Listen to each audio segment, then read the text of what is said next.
Welcome back guys, my name is लूकस। Listen up for you. Around 3 month बाद हम video वापस से continue कर रहे हैं क्योंकि लास्ट 3 मंथ से किन किन चीज़ों पर वर्किंग कर रहा था। लाइक एक नया सेटअप तैयार किया मैंने वीडियो शूट्स के लिए और कुछ कॉन्सेप्ट सोचा था। लाइक हम वीडियो किस पर बनाएं, किस टॉपिक्स पे बनाएं, क्या इंपॉर्टेंट पार्ट्स है।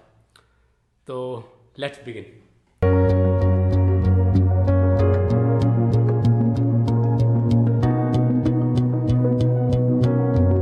तो आजकल का ना जो सबसे बड़ा इंपॉर्टेंट रोल है हमारी लाइफ में, जो एक टाइम पे लाइक हर कोई उसकी बहुत वैल्यू करता था, दैट्स मैरिज। शादी शादी हमें बहुत स्टेबिलिटी प्रोवाइड कराता है ताकि तुम सारी बातें बता सको किसी को। एटलीस्ट कोई तो हो जो तुम्हारी लाइफ के हर एक पॉइंट पे तुम्हारे साथ रहो। बट नाउ डेज लोगों ने उसकी डेफिनेशन ही चेंज कर दिया। लोगों ने क्या करा है कि शादी को ना एक नेगेटिव टर्म में लेना स्टार्ट कर चुके हैं। जैसे जैसे हमारी इकोनॉमिकली और फाइनेंशियली स्टेबिलिटी बढ़ती चली जा रही है, लोगों ने शादी को एक सिर्फ कॉन्सेप्ट ही सोच लिया है। लोग सोचते हैं कि इज इट नेसेसरी। लोग इंडिविजुअली मेंटलिटी की ओर भाग रहे हैं कि यार मैं अकेला इनफ तो हूँ, मुझे किसी जरूरत थोड़ी ना है। वो आज से डिपेंडेंसी ही नहीं करना चाहते हैं। सो इस पूरी वीडियो में आपको 8 पॉइंट बताने वाला हूँ कि लोगों को आज का यूथ को डर क्यों लगता है। Point number 1, responsibility. आज के जैसे से आप देख रहे हो तो हम सबकी इकोनॉमिकली फाइनेंशियली स्टेबिलिटी बढ़ती चली जा रही है। नाउ डेज हम अपने बच्चों को ना सारी सर्विसेज प्रोवाइड कराते हैं और इंस्टेड ऑफ दिस कि हम उसे जिम्मेदारी दें, उसे किस चीज़ के लिए बोले कि भाई तू ये कर, तुम्हें ये करना चाहिए, आपको ये करना चाहिए, हम क्या कर रहे हैं, हम उसे ना सब चीज़ उसे बैठे बैठे दिए जा रहे हैं। लाइक स्कूल, ट्यूशन, उसे मोबाइल दे रहे हैं पढ़ने के लिए, सब चीज़ उसे घर में मिल रहा है। तो वो बंदा रिस्पॉन्सिबल कैसे बनेगा किस चीज़ के लिए? उसे तो हर चीज़ ईजीनेस से मिल गई। अब उससे क्या इम्पैक्ट पड़ता है? उससे इम्पैक्ट ये पड़ता है कि जब बड़े होते चले जाते हो ना, तो उसने बचपन में कभी रिस्पॉन्सिबिलिटी ली नहीं। अब धीरे धीरे जैसे बड़ा होता जा रहा है उसे कभी रिस्पॉन्सिबिलिटी आई नहीं, क्योंकि पेरेंट्स हमेशा उसे उसके आगे खड़े हो गए कि ठीक है मैं देख लूँगा, तू टेंशन मत ले, तू मत कर, मैं देख लूँगा। अब जब एज आती है ना, जब शादी के टाइम पे, तो जब वो सोचते कि यार शादी शादी करूँ, अब मैं इतना बड़ा हो गया हूँ, तो उसे अपनी ही क्वालिटी डाउट होने लगता है।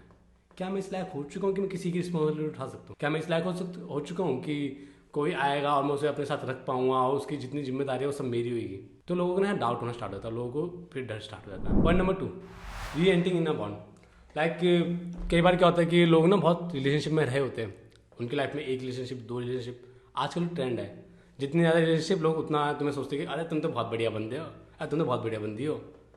अरे ऐसा कुछ नहीं है। तुम जितने ज़्यादा रिलेशनशिप रखते हो ना, तुम अपनी लाइफ में जितनी चीज़ डिस्कवर करते चले जाते हो, आप ना अपनी लाइफ से उतनी जल्दी बोर हो जाओगे। एक टाइम आएगा जब तुम्हें लगता है, तुम्हें ऐसा लगेगा कि जिंदगी का कोई मोटिव ही नहीं है। फिर लोग ना कहते हैं मोटिव क्या है इस लाइफ का। Point number 3, they do not find the motive of marriage. वो सोचते हैं शादी करनी ही क्यों है। वो अपने पेरेंट्स को इवन कन्विंस करने की कोशिश सोचते हैं, is it necessary to marry. कुछ कहते हैं अभी मैरी करना जरूरी है, 30 में कर लूँगी, 31 में कर लूँगा, 32 में कर लूँगा, 28 में कर लूँगा, 35 में कर लूँगा। पर आप जितना हाई एज पे जाके शादी करोगे ना, आपको लाइक शादी के उतने ही ज़्यादा बेनिफिट्स कम होते चले जाते हैं एज के साथ साथ। क्योंकि ये हो सकता है कि सपोज आप 35 में शादी कर रहे हो, फिर आजकल ह्यूमन लाइफ का जो ऑन एवरेज एज बची है वो अराउंड 55-60 के अराउंड बची है। अब जब तुम 55 के हो रहे हो, तुम्हारा लड़का 15-16 साल का हो रहा है, तो फिर उसके फ्यूचर के बारे में सोचना या उसे गाइडेंस देना, कौन गाइडेंस करेगा? तो आई थिंक शादी की जो राइट एज है वो होनी चाहिए 24 से 28 के बीच में शादी कर लेनी चाहिए। Childrens grown up in a toxic environment. Like बच्चे ऐसे एनवायरनमेंट में पैदा होते हैं और ऐसे एनवायरनमेंट में बड़े होते हैं जहाँ पे वो अपने पेरेंट्स के बीच में लड़ाई देख रहे होते हैं। वो देख रहे होते हैं फाइनेंशियली चीज़ों के लिए, अपने घर का खाना पीना नहीं चल रहा उसके लिए लड़ाई हो रही है, मम्मी पापा को ब्लेम करिए, पापा मम्मी को ब्लेम करे चीज़ों के लिए। तो बच्चा ना वो सब देख के हुए, परिवार में ही लड़ाई देखते हुए उसके अंदर ना ट्रस्ट इशू आ जाता है। लाइक यार इनकी नहीं बन रही पापा मम्मी के आपस में, तो यार मैं कैसे किसी के साथ बना सकता हूँ? जब शादी में लड़ाई ही होनी है तो मैं शादी करूँ ही क्यों? तो वो ना एक फ्यूचर पॉसिबिलिटी लगाने लग जाते हैं। फ्यूचर में जब रिजल्ट ही आने वाला है तो यार मैं शादी में घुसूँ ही क्यों? तो उसे ना अवॉइड करना स्टार्ट कर देते हैं। Diverse between 2 person which you admire lot. Like आपकी लाइफ में, आपकी फैमिली में, आपके फ्रेंड सर्कल में कुछ ऐसे लोग हो गए जिन्हें आप बहुत एडमायर करते हो सकता है कुछ दोस्त रहे होंगे जिनकी रिलेशनशिप में रहे होंगे 4-5 साल, देन वो शादी कर ली उन्होंने। तुम्हारे रिलेशनशिप में भी कुछ रहे होंगे, लाइक मामा, बुआ, सिबलिंग, कजन्स, उनमें से किसी ने लव मैच करी होगी। आपने देखा उनकी 4-5 साल रिलेशनशिप चली, 2 साल चली, 3 साल, 8 साल, देन वो शादी कर ली उन्होंने। आप उन्हें ना एडमायर करते हो। लाइक आप अपने दोस्तों में उनकी स्टोरी सुनाते हो, यार पता मेरी बुआ का लड़का, मेरे कजन्स, मेरे सिबलिंग्स, उसमें ऐसा हुआ, मेरा दोस्त। तो एट द एंड जब आप उसमें उनके बीच में डाइवोर्स देखते हो ना, तो तुम्हें ऐसा लगता है यार जिन लोगों की इतनी अच्छी अंडरस्टैंडिंग थी, जिन्हें आपस में एक दूसरे को लेके इतनी फीलिंग्स, इतने इमोशन शेयरिंग चाहिए थी, जब उनके बीच में डाइवोर्स हो सकता है तो यार मेरे तो साथ अभी कोई कनेक्शन ही नहीं बना किसी का। Love, inner beauty, shyness, trust, आज के लोगों ने ना जैसे जैसे ग्रो होते चले जा रहे हैं, लोग ये सब ना सबका टूट चुका, लाइक ब्रेक हो चुका सबका। लोगों को भरोसा नहीं दूसरे के ऊपर, लोगों को प्यार के ऊपर भरोसा नहीं है। हर एक बंदे की अपनी डेफिनेशन है प्यार के लिए, प्यार को लेके। प्यार क्या होता है सब अपने आप को डिफाइन करने लग जाते हैं। कभी तुमने सोचा है कि तुम एबल हो प्यार को डिफाइन करने के लिए? एटलीस्ट वो सब होता है, बट डिपेंड करता है कि आप कितने स्ट्रॉन्ग मेंटलिटी के हो, आप कितना अपने अंदर ही चीज़ें समेट पाते हो। पॉइंट नंबर 6, समटाइम्स क्या होता है कि जब पेरेंट्स हमारे लिए कोई चूज़ करके लेके आते हैं ना, तो हम सोचते हैं कि यार जिसे मैंने चूज़ किया, मेरे साथ 5 साल 6 साल जो रिलेशनशिप में रही लड़की, एट द एंड हमारी बनी नहीं आपस में, हम दोनों ने ब्रोकअप कर लिया। अब मेरी खुद की चॉइस पे मुझे डाउट हो चुका है, तो मैं किसी दूसरे थर्ड पर्सन की चॉइस पे कैसे डाउट ना करूं? जहां मुझे अपने टेस्ट, अपनी फीलिंग्स, अपने इमोशंस का ना पता था, जब उन चीज़ों का भी ब्रोक डाउन हो गया, ठीक है, मैं कैसे किसी पे भी भरोसा कर सकता हूँ? रैंडम से कोई आता है नेक्स्ट और अब कोई बोल देता है वो तुम्हारी लाइफ का एक इंपॉर्टेंट फैक्टर है, आपको पूरी लाइफ उसके साथ स्पेंड करनी है, तो थोड़ा डाउट तो लगता है सबको। तो लोग क्या करते हैं, उसे ना और नेगेटिव स्टार्ट कर देते हैं। Point number 7, now days India में भी क्या हो रहा है कि लोग जैसे जैसे इंडिविजुअलिटी मेंटलिटी की ओर बढ़ रहे हैं ना, तो इंडिया में भी सक्सेसफुल मैरिज का रेट ना बहुत घटता चला जा रहा है। आप लाइक आज से 20 साल पहले की जो सक्सेसफुल मैरिज देखोगे और अब की जो मैरिज देखोगे, उनमें बहुत ज़्यादा ही डिफरेंस आ चुका है। पहले इंडिया में एक्चुअली आपको बता दूं तो इंडिया में एक्चुअली डाइवोर्स नामक कोई वर्ड ही नहीं था, वो तो वेस्टर्न से आया। इंडिया में शादी का मतलब था कि अब तुम्हें साथ में रहना पड़ेगा, तुम्हें साथ में अपनी ज़िंदगी चलानी ही पड़ेगी। Instead of this now days लोग थोड़ा सा भी ना पेशेंस नहीं है, लोग सहना ही नहीं चाहते। मैं क्यों एडजस्ट करूँ? लोग इक्वलिटी की ओर बढ़ रहे हैं। इक्वलिटी नाम की चीज़ नहीं है एक्चुअली। हमें सबको ना समझना चाहिए चीज़ें कि किसी किसी पॉइंट पे हो सकता है कि तुम्हारा हस्बैंड सही हो, किसी पॉइंट पर हो सकता है तुम्हारी वाइफ सही हो, तुम दोनों को एडजस्ट करना पड़ेगा ना। अगर तुम बोलो नहीं हर पॉइंट में मैं ही सही हूँ, हर पॉइंट में तू ही सही है, तो ऐसे तो रिलेशनशिप नहीं चल सकती ना। रिलेशनशिप भी एक तरह का बंधन है, मैरिज एक बंधन है। और आप तुम सोचते हो कि यार बंधन में मैं मेरा पॉइंट ऑफ व्यू या मैं डोमिनेट करूँ, मेरा डोमिनेशन नेचर है, कोई मेरे ऊपर कैसे चिल्ला सकता है? तो ना लोग ना इंडिविजुअली मेंटलिटी की ओर भाग रहे हैं और लोगों को ना 50-50% चाहिए। भाई कोई मैथ्स थोड़ी ना है, कोई काउंटेबल चीज़ थोड़ी ना है कि तुम्हें 50-50 चाहिए, आधा तेरा हिस्सा आधा मेरा हिस्सा। ऐसा तो लाइफ थोड़ी चलेगी। रिलेशनशिप, शादी, ये सब एक इमोशंस होते हैं, वो काउंटेबल नहीं होते हैं। आप उसको ये नहीं कह सकते आप 50% में 50% हो। You need to understand their nature. Like हो सकता है कि तुम्हारे हस्बैंड ने थोड़ा नेचर हो डोमिनेट नेचर का, तो you have to understand that कि वो किसी किसी पॉइंट पे थोड़ा हाई होकर बोलता है। तो हो सकता है तुम्हारी वाइफ किसी किसी पॉइंट को लेकर हाई होकर बोलते हो सकता है वो ज़्यादा इमोशनल हो, तो तुम्हें वो बात समझना चाहिए कि वो इमोशनल ड्रामा नहीं कर रही, एक्चुअली वो उसकी नेचर ही वही है।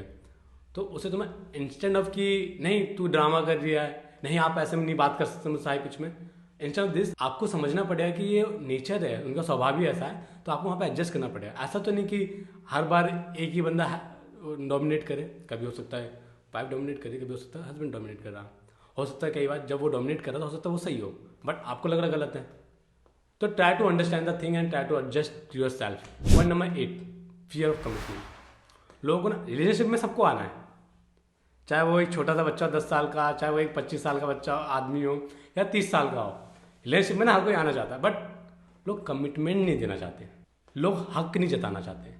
लोग चाहते कि मैं रिलेशनशिप में आ जाऊँ बट ना फ्री रहना चाहता हूँ मैं। भाई रिलेशनशिप भी एक टाइप का बॉन्ड है, एक टाइप का बंधन है जो जिसके बहुत सारे इम्पैक्ट होते हैं लाइफ में। अगर आप बोलो मुझे रिलेशनशिप में भी आना, लाइक आपको बॉन्ड उस बॉन्ड में बंधना भी है, और आप कह रहे हो मुझे फ्री छोड़ना, मेरा पर्सनल स्पेस देना, मुझे समझना, मैं कुछ भी करूँ। भाई अगले बंदे का हक बनता है तुम्हें समझाने का, अगली बंदी का भी हक बनता है तुम्हें समझाने का और तुम्हें गाइडेंस देने का।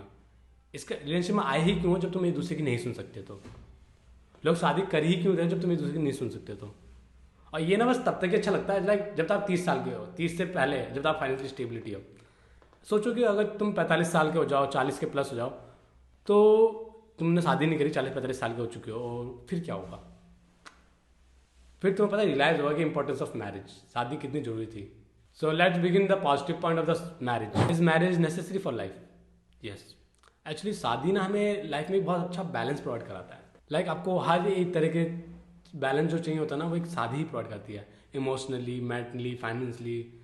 और सबसे अच्छी बात है कि तुम्हें वो बंदा या वो बंदी मिल चुकी है जो आपको समझ रही है। आपको माँ बाप के सामने या दुनिया के सामने आप जो बिहेवियर दिखा रहे हो, आप उसको वो साइड दिखा सकते हो जो साइड में एक्चुअली तुम्हारी है। तुम हर टाइप स्ट्रॉन्ग बन के नहीं रह सकते। आप दुनिया को स्ट्रॉन्ग बनते दिखा रहे हो, बट वीकेस्ट पॉइंट तो है ना तुम्हारे। अब वो बात है, उसे बताओ। Partner is the only person like आप जिसके सामने ना अपनी डिजायर्स बता सकते हो। मुझे ये करना है, मुझे ऐसा करना, मुझे वो करना, मुझे ये भी चाहिए, वो भी चाहिए। और इंस्टेंट ऑफ दिस की पार्टनर तुम्हें डिनाई करा रहे मत कर, ये सब बेकार है, वो तुम्हें सपोर्ट करता है तुम्हारी विजन को लेके। लाइक तुम सही कह रहे हो, मेहनत करो, तुम्हें सपोर्ट कर रहा है तुम्हारे हर एक काम में, वो तुम्हें गाइडेंस देगा इवन साथ में। वो खुद चाहेगा कि तुम आगे बढ़ो लाइफ में। And partner is the only person like जिसके साथ आप अपने जनरेशन को आगे बढ़ाने सोचते हो। आप सोचते हो कि ये फैसिलिटीज़ होनी चाहिए, मैं यहाँ पे रहूँगा, हमारी लाइफ ऐसी होनी चाहिए, हम फ्यूचर में ये करेंगे। तो वो सिर्फ पार्टनर नहीं होता ना, आप सबके सामने तो ये बात नहीं बोल रहे होते। सो वीडियो एंड करते हैं। एक बात कहना चाहता हूँ, लाइफ का हर एक स्टेज पे, हर एक टाइम पीरियड पे आपके दोस्त जरूर होंगे। So at the end like partner क्यों जरूरी है? क्योंकि ना आपके जो दोस्त होंगे या आपकी जो सहेलियाँ होंगी या आपकी लाइफ में जो भी होंगे, वो उन सबका ना एक रोल होगा। वो तुम्हारी लाइफ में ना एक टाइम पीरियड तक रहेंगे। लाइक बचपन में आपका कोई और बेस्ट फ्रेंड होगा, टीनेज में आपका कोई और अच्छा बेस्ट फ्रेंड बना होगा, और अडल्टहुड में आगे आपको कोई और बेस्ट फ्रेंड बना होगा। तो जितनी फ्रेंडशिप्स होती है ना बॉयज़ की या गर्ल्स की, वो एक टाइम पीरियड तक ही रहती है। तो अब हर एक टाइम पीरियड वाला बंदा या बंदी आपकी सारी स्टोरी नहीं जानता होगा, पर वो स्टोरी सुनेगा कौन? वो सब स्टोरी सुनेगा आपका पार्टनर, जिसे आप उतने ही एक्साइटमेंट से बताओगे जितने एक्साइटमेंट में तुमने वो फ्रेंडशिप करी। तुम उतने ही एक्साइटमेंट में बताओगे, पता 4th-5th क्लास में मेरा ये बेस्ट फ्रेंड था, नाउ डेज वो he is doing something else, आजकल मिल नहीं रहा मुझसे वो। आप जब अडल्टहुड में आओगे, टीनेज में आओगे, तो आप अपनी लाइफ की जितनी स्टोरीज है वो सब सुनाओगे अपने पार्टनर्स को। तो एक्चुअली जब शादी होती है तो एक लिसनर होता है और एक स्पीकर होता है, एक वक्ता बनता है और एक श्रोता बनता है। That's the life complete. Stay tune with me next video के लिए।